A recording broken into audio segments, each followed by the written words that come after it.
احد متابعين الصفحة سألني ازاي هندسة حطت عمود لو مثلا عمود بلكونة. بص يا هندسة، ده كده عمود بلكونة، والاكس ده كله يعتبر معايا بلكونة. عايز اجيب حطة ظهر العمود او الحطة بتاعت جنب العمود من يمة البلكونة. اول حاجة هتعملها حضرتك هتنزل شغولي.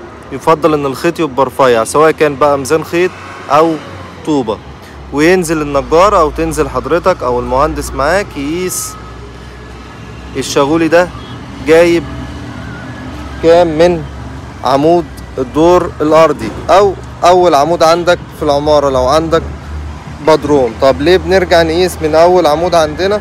علشان نضمن ان كل عمود هتعمله طالع على الاساس بتاعه بالظبط. انا هنا اهو نزلت اقيس من اول عمود عندي من تحت،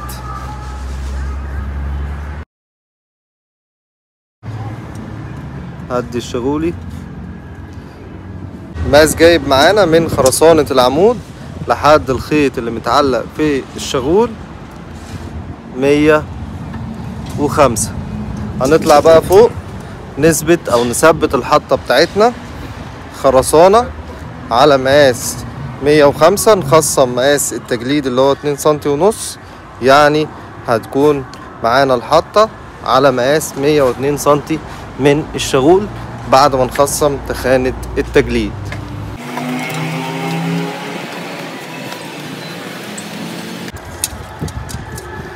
والمعلم هيقيس دلوقتي 105. دي كده خرسانة العمود، هيرد منها ال2 سنتي ونص بتوع تخانة التجليد، ويدينا كده مكان حطة العمود. يبقى انا عندي كده ده مقاس 105 اللي هو الخرسانة العمود، ودي حطة العمود، وبالتالي هنكون ثبتنا كده الحطة بتاعة العمود من الجنب ده. نفس الكلام عملناه في الزاوية اللي هناك دي، نزلنا الشغولي هنا، جبنا حطة العمود من الاخر، هنشد بقى الخيط ده كده، وبالتالي هنكون جبنا حطة ظهر عكس الأعمدة ده بالكامل.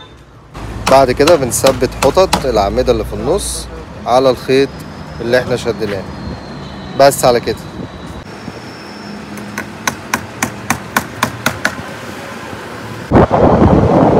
وبالنسبة للحطة التانية من العمود اللي هي جنب العمود أو مخ العمود، بنجيبها بنفس الطريقة، بننزل شغولي قدام جنب العمود أو مخ العمود، تمام، وننزل بيه لحد تحت، والمقاس اللي نقيسه تحت نرفعه فوق مع خصم قيمة التخانة زي ما عملنا كده في ظهر العمود. مخ العمود ده كان مقاسه تحت من الشغولي بتاع عمود البدروم 148 خرسانة، نطرح منه قيمة تخانة تجليد العمود هيدينا 145 ونص. ده كده مكان حطة العمود.